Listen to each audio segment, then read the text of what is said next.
Lewis Oakley, I want to talk to you about something perhaps a little bit more serious than Laurence Fox getting stuck in wherever he is. The Labour trans story, where actually our very own Tom Harwood revealed exclusively for the channel that a secret row is exploding with Labour over the issue of trans rights. We know it's a very divisive issue. Many people care about it very strongly that watch this very show. Now, what do you make of that? Because, I mean, you're an activist in the B movement, at least, of the LGBT. Yeah. Have Labour got this wrong? Should Labour be out at pride marches and LGBT Labour events and all the rest of it? Well, I think, for me, the thing that's really clear on this issue is that Keir Starmer needs to actually remember he is a leader and lead. Reading the story, it seems a lot like he's just waiting to see which way the wind blows and he'll create his policy from that. Actually, no, Keir Starmer, this is, you know, trans is a big topic and people really care about it. You have got to have a position on it that you believe of, and it's part of being a leader. He needs to look at his morals and kind of say, look, morally, where am I on this, right? And once he knows that, he can then say, right, so this is my position and this is what Labour's going to do about it. And then, crucially, if you are a leader, you then have to go out into the communities on all sides of that debate and say, look, this is my solution to it. This is why I think it's the right one. So you're going to have to come a little bit over here and you're going to have to come a little bit over here.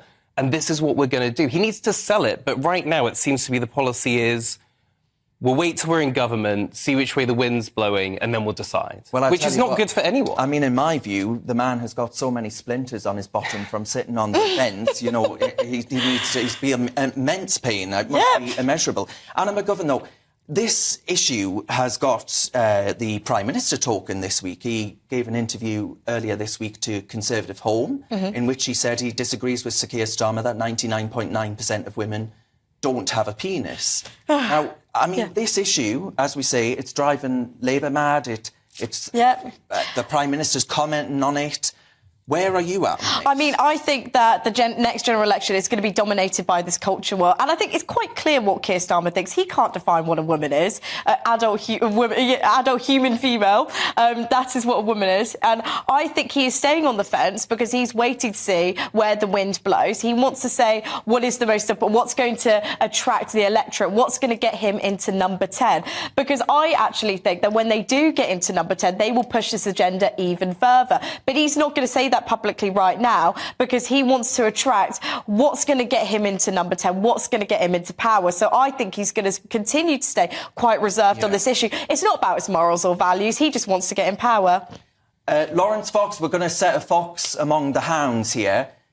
Laurence, do you reckon Sir Keir Starmer saying, look, I don't want to, potentially I don't want to be seen with LGBT Labour at these highly visible pride marches and all these rallies for trans people and goodness only knows what else.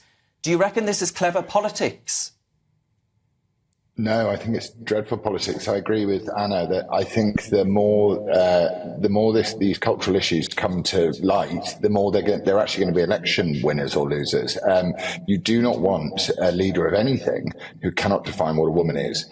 And Keir U-turner will U-turn over anything if he thinks it's going to be popular with somebody. So ultimately, if you can't tell me what a woman is, I don't want you anywhere near a seat of any power whatsoever. Because, you know, without women, there are no men. And we need to remember that. You know, it's crucially important. And also, women's sports and women's spaces shouldn't be the refuge of men that aren't very good at swimming, etc.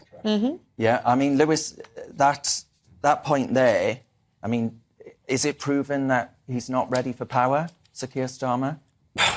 The election's a long way out. He can come out... That long away? About a year and a half, are we talking about? He's going to come out... That's quite, quite near, I think. Yeah. Well, right. So anyway, he's got to think about his activists as well. As a bisexual activist that doesn't tie himself to any political party, for exactly this reason, that I need to be in control of what I'm saying and doing, he's putting his LGBT Labour activists, in harm's way. They're saying we don't feel comfortable going out because we're representing something that we don't really know what we're representing.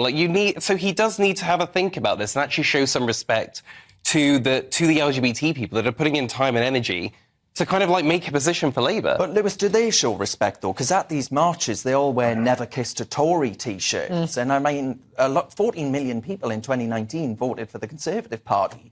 I imagine some of them have kissed a Tory. Well, they probably have. I'm not here to police who people should and shouldn't be kissing. They can kiss and not kiss whoever they want. But it's divisive. That's the point, right? It's divisive.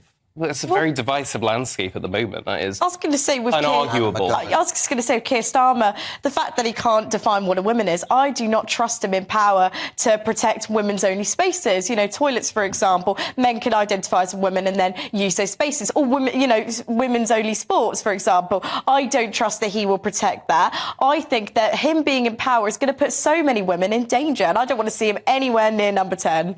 Well, I mean, Laurence, last word to you.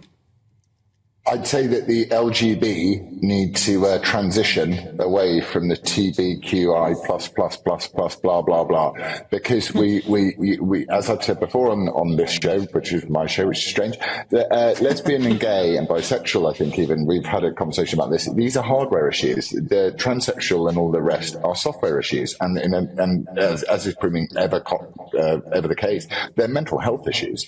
Actually, so I 100% agree. You cannot have a leader of a political party. You cannot define any simple binary in the most basic of terms. And if you can't do that, leave and get rid of your activists.